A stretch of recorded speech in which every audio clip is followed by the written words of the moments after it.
उत्तराखंड मुक्त विश्वविद्यालय हल्द्वानी में जुलाई सत्र 2026 की प्रवेश प्रक्रिया 1 जुलाई से शुरू होगी। प्रवेश की अंतिम तिथि 10 अगस्त 2026 निर्धारित की गई है। विश्वविद्यालय ने इस सत्र में नए पाठ्यक्रमों, राष्ट्रीय शिक्षा नीति 2020 आधारित प्रावधानों और विद्यार्थियों के लिए कई नई सुविधाओं की घोषणा की है। मंगलवार को विश्वविद्यालय के अतिथि गृह सभागार में आयोजित प्रेस वार्ता में कुलपति प्रोफेसर नवीन चंद्र लोहनी ने प्रवेश से जुड़ी तमाम जानकारी दी। हमारे विश्वविद्यालय ने इस बीच प्रवेश को लेकर कुछ जरूरी विषयों को चिन्हित किया, जिसमें सबसे बड़ी बात ये थी कि हमारे प्रथम सेमेस्टर और द्वितीय सेमेस्टर की 10,000 से कम फीस जिनकी थी उनको पहले एक साथ फीस लेने का प्रावधान किया गया था। लेकिन अभी हमारी एकेडमिक काउंसिल ने, बाद में एग्जीक्यूटिव काउंसिल ने और वित्त समिति ने यह तय किया कि हम सभी विद्यार्थियों से सेमेस्टर के हिसाब से फीस लेंगे। तो एक अच्छी सुविधा सभी बच्चों के लिए, अभिभावकों के लिए हो जाएगी कि वे सेमेस्टर की फीस सेमेस्टरवार देंगे। उससे उनको आर्थिक भार कम पड़ेगा और जो एक मुश्त आर्थिक भार था वो 2 सेमेस्टरों में अलग अलग देना होगा, तो विद्यार्थी के लिए आसानी हो जाएगी। और हमारे जितने भी विद्यार्थी हैं उनको हम सब लोग एक साथ जोड़ रहे हैं भविष्य के लिए, ताकि वो हमारे एलुमनी के भी हिस्से बने। तो उसके लिए भी विश्वविद्यालय ने जो प्रक्रिया आरंभ की थी इस साल से, हम लोग वहाँ भी जुड़ रहे हैं। आपको भी ये खुशी होगी जान के कि इस बार हमारा एलुमनी मीट हुआ था, तो उसमें पूरे देश से अनेकानेक राज्यों से सैकड़ों लोगों ने प्रतिभाग किया और उससे हमारे अब एलुमनी लोगों ने इस काम को आगे बढ़ाने में मदद की है।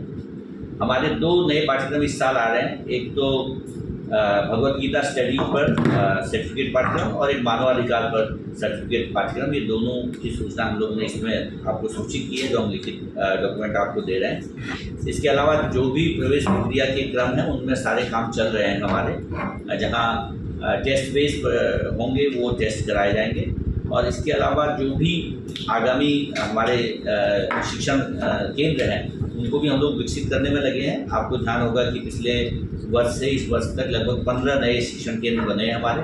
उसमें 2 तो हमारे जेल भी हैं, 2 हमारे सेना के केंद्र भी हैं और अभी उन पर लगातार काम किया जा रहा है, ताकि जहाँ जहाँ भी शिक्षण की ज़रूरत है वहाँ हम लोग जुड़ पाएँ। BSc MSc के जो प्रैक्टिकल के काम हैं, वर्कशॉप्स के काम हैं, वो चल रहे हैं। इसी तरह से संगीत के, योग के, जहाँ जहाँ भी वर्कशॉप के प्रोग्राम हैं वो हमारे चल रहे हैं। और असाइनमेंट के लिए हम लोगों ने समय दे दिया है। इस बार हम लोगों ने, जैसे आप सबके सहयोग से इस बात का काफ़ी अच्छा प्रचार भी पाया कि विश्वविद्यालय ने मूल्यांकन समयबद्ध तरीके से किया और समय पर परीक्षा परिणाम जारी कराया। और इस मामले में इस बार भी हमारा यही प्रयास रहेगा कि परीक्षा संपन्न होने के 15 दिन के भीतर हम लोग परीक्षा परिणाम जारी कर देंगे, ताकि हमारे विद्यार्थियों को समय पर डिग्री मिल जाए। अन्य विश्वविद्यालयों के साथ हमको तालमेल करके परीक्षा करनी पड़ती है, इसलिए हमारा पहला जो हमारी कठिनाई है वो यही है कि सभी जो उत्तराखंड के प्रमुख विश्वविद्यालय हैं जब वो परीक्षा संपन्न करा लेते हैं तब हमें अपनी परीक्षा के लिए केंद्र मिल पाते हैं। इसलिए हमारी जो 20 जुलाई से परीक्षा की तिथि तय हुई है उसका टाइम टेबल भी हमारा कल तक हम लोगों ने एक टेंटेटिव प्रोग्राम दिया था। आज और कल हम लोग उसका विश्लेषण करेंगे। कई विद्यार्थियों ने, कई गार्जियंस ने, हमारे शिक्षक साथियों ने भी प्रोग्राम को लेकर कुछ राय दी है, तो उसके अनुसार उसको एडजस्ट करेंगे, ताकि जिन बच्चों को प्रवेश को लेकर, परीक्षा को लेकर कोई भी डाउट्स होंगे उनको अपडेट किया जाएगा।